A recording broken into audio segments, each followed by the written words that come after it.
this morning, but it's great to be here. It's great to see you all, and great to be part of today, a really special day.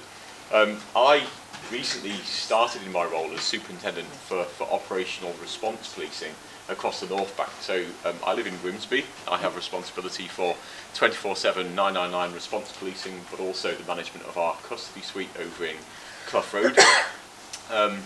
And coming back to the North Bank has been a real pleasure for me, a real privilege. I last worked on the North Bank of the Humber going back to sort of 2015, 2016, and then got the opportunity to come back and work for you as a superintendent here on the North and have responsibility for policing over in.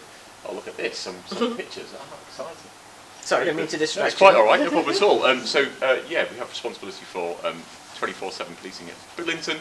And also really proud to recently have been able to reinvest back into local policing in a number of villages, most recently Driffield, but also within Sea Headon and Pocklington, to enhance our local connectivity and our local footprint with our local communities. One thing that I care passionately about is neighbourhood policing. I know we've got colleagues from the neighbourhood policing team here today, but around having a real local connection with local neighbourhood policing teams. You know, we are part of the community. We are immensely proud to be part and to work for you as the local residents and local communities. And we've been working really hard to create a sense of policing together in regards to overcoming local challenges or local problems. Listening to your feedback intently around the things that are causing local residents and local communities concern, and then ultimately adapting our approaches and our responses to meet those needs as often as we can, and more than happy throughout the day to catch up with many of you to really hear about how things feel, to one, live in this part of Humberside, two, how it feels to be policed by Humberside Police in this area and police with Humberside Police, and really listen to your lived experiences, because it's immensely important that we do, and we challenge our assumptions and strive to continually improve one, our relationships, but also us working for you and making a tangible impact in our community's quality of life.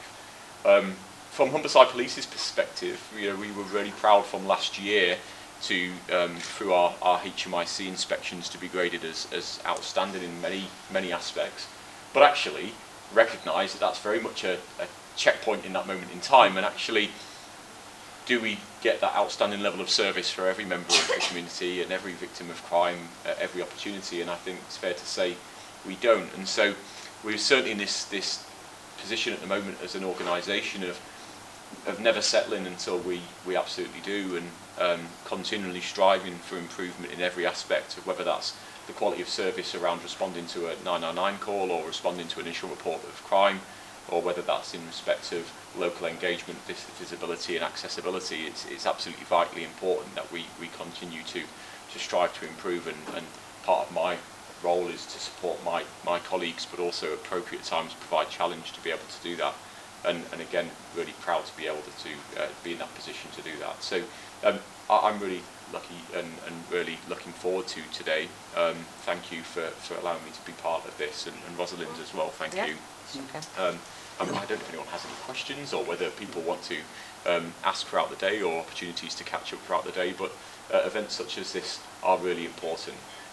Recognise that actually the difference within our communities are our strengths as communities, and also within our organisational culture and approach to adapt our policing style to meet the changing needs of communities. So really proud and pleased to be here, and if anyone wants to ask any questions, I'm more than happy to either take them now, or alternatively, please don't hesitate, we'll catch up afterwards. Yeah. All right. Excellent. Good. No problem. Thank you. I'm from Freetown, Sierra Leone, and I live in Hull, which happens to be the twin city of my city, Freetown. So I'm in the right city, I'm home from home. So I'm proud to be here, to be part of this wonderful celebration. And recently we were funded by the Maritime Project in Hull, £2,000 to actually explore the African and Caribbean story, which you can see pool of banner there supported by the Wilberforce Institute. So you can pick some summary of some of the research we did in this project. And as you can see here, the information I've got most times from this project was from Liverpool. I used to live in Liverpool, one of the best cities in the world. So as you can see here, definitely for those who have traveled in Liverpool, you can see this is the Hannah, this is one of the churches, this is Hadman Street if you've been to Liverpool. And the reason that we have brought these phases here, these are very high profile phases whose parents were seamen in the boat hall and in Liverpool. I pick up a book in this project which was done in 2012, and I find out most of the seafarers, the African and Caribbean seafarers, even though they were living in Hull, they were members of the social clubs in Liverpool. It shows Liverpool was the heart of many of the African and Caribbean seamen. Some would be living in Tiger Bay in Wales, but they're still member of the Sierra Leone and Liberia, Nigeria, Jamaica, name them, all the Afro-Caribbean organizations in Liverpool. So even though London was a great city, but it seems like Liverpool was the home of the Afro-Caribbean mariners. This is the Liberian flag, this is the Sierra Leone. Sierra Leone is in the west of Africa, and the coast is the Atlantic. And before we start to talk about the Afro and Caribbean seafarers in Hull, it is important we know why Sierra Leone Freetown is very important in the maritime story. So, okay. Sierra Leone, for instance, before the city of Freetown was established, the Freetown estuaries was the initial European interest in the area. The estuary is one of the largest natural deep water harbors in the world. So the European powers were actually fighting for the shores of Freetown because of its natural harbor, large harbor, so which was very navigatable to vessels which were exploring those days Africa. So it was a good point for seafarers to really relax and settle down before they move to the other journeys they are taking. So most of the seafarers who were coming from Sierra Leone and Liberia, which is a neighboring country, used to get their employment through the British companies in Freetown, Sierra Leone. Because at one time Freetown was the British West African capital of Lagos, Ghana, and Gambia. Even though it's small, it has a long history because of William Wilberforce and co, who actually established Freetown. For every free slave that steps his foot on Freetown is a free man. So therefore the maritime story of Sierra Leone is also linked to Wilberforce, using that particular seaport as a place where people will get their sanctuary if they are enslaved Africans. So now, as we can see here in this event, this is a booklet being done by the children or sons of daughters of Liberian and Sierra Leone mariners. So you can see this gentleman here, he was a world-class boxer for Britain in 1974, John Conte. So we hosted it in his brother's bar, which is called the Hannah's. And his father actually says, see, each time you're in Hull, don't hesitate to tell the people of Hull that my father, Frank Conte, jumped ship in Hull. And he settled there for a few months before he moved to Liverpool, and where he met his English wife and married and had this wonderful boxer. So John Conte is a proud guy to talk about Hull. He said, everywhere you go, don't hesitate to mention. If you need any materials around that, we'll support. So that's John Conte. Who is this wonderful lady? This wonderful lady, okay, this wonderful lady is a mixed heritage. She's also related to Stephen Gerrard. If you're a Liverpool fan, you know who Captain Stephen Gerrard is. Her father was the secretary of mostly all the West African seamen who used to live in Liverpool. And in that booklet, this booklet was actually copied from the original that the father of Susan Morris actually published. So you can see the names and address of most of the seafarers who used to live in Hull. You can see the addresses where they used to live, so which is very important. And here she has promised me, if I go back to Liverpool, the materials that relate to most of these people who used to live in Yorkshire, she will make sure they are available. We see if we can do more exhibition around the African and Caribbean seafarers. Who is Wally Brown? A proud son of a seafarer who also used to live in Hull. Wally Brown, during the 1980 riot, I think you've heard about all the riots in Liverpool in the 80s, he was the mediator between the police and the community to calm things down. He is an OBE. He's also, I think, one of the first colored people to be given order of the, freedom of the city. So Wally Brown, if you Google search Wally Brown, he is a proud son of a seaman. He's also a Liberian Sierra Leonean, because most Liberian because Liberia is a colony of America, they need to go to a British colony like Sierra Leone for them to be able to be employed to come in British ships or companies that are linked with Britain. So his father actually was born in Liberia, came to Sierra Leone, naturalized in Sierra Leone and became a seaman and came to Liverpool.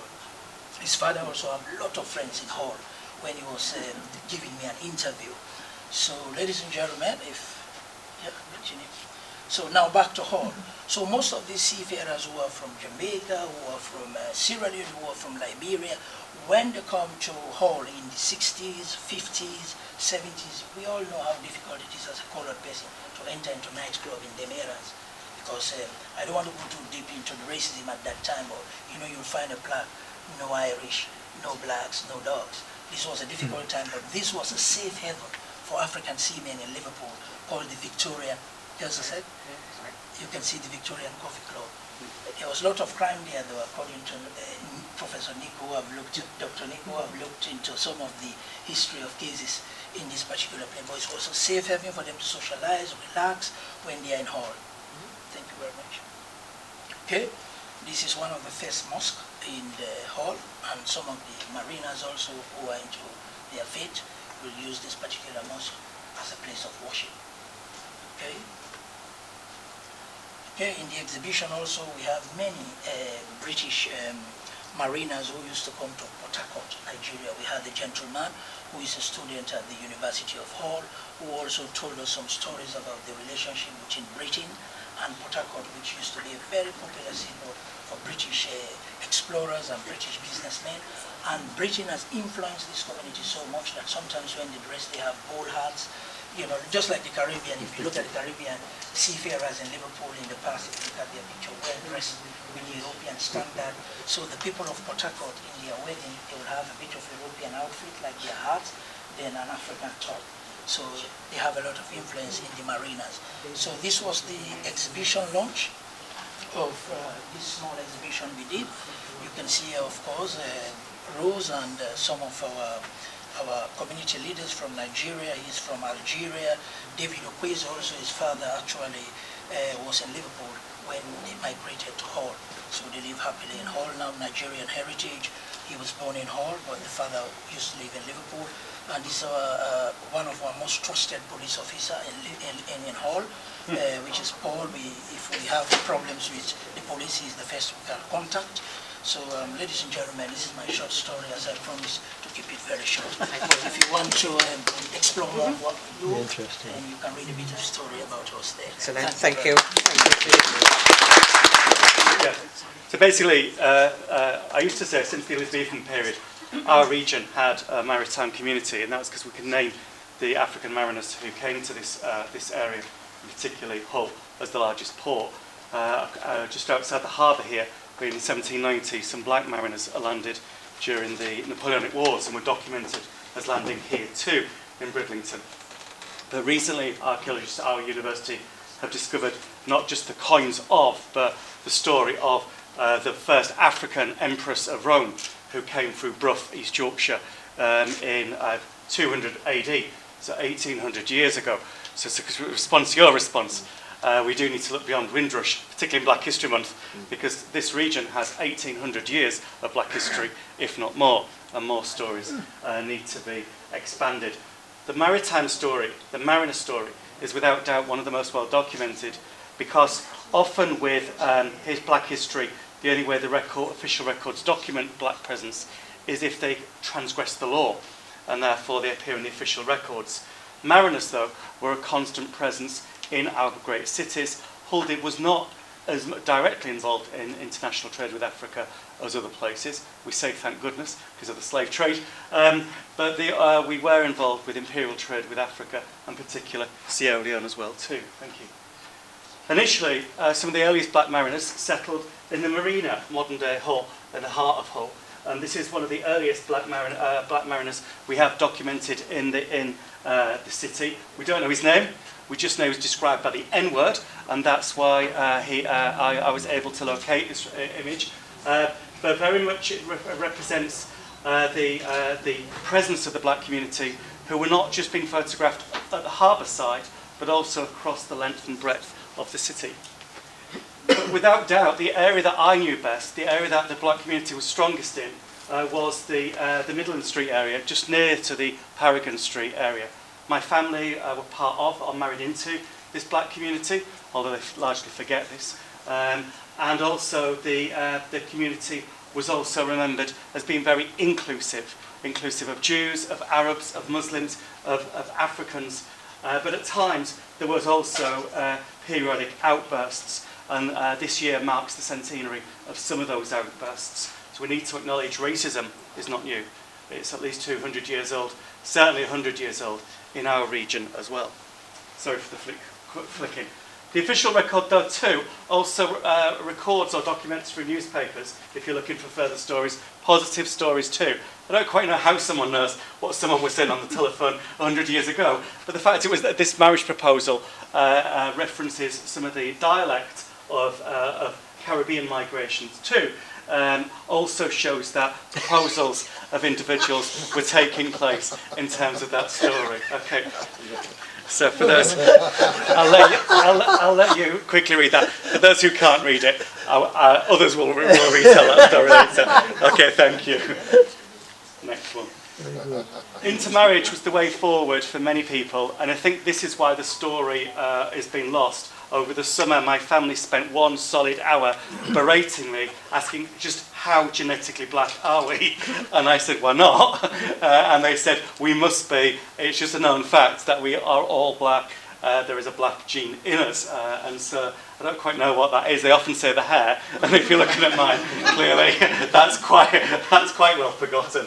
Ancestry did give me 2% black DNA at one point, but they've now gone to 100% Anglo-Saxon. But anyway, so there are stories of intermarriage and accommodation and marriages too, but they all predate the Windrush generation, to reiterate our first speaker's point. Working life is difficult, but the key thing from these snapshots are that we have a range of occupations supporting the maritime occupation of people across the length and breadth of our cities and our harbours. There was a coloured man who ran a seaman's lodging house in Hull from the 1880s. There were market stall holders who were medicine men from India.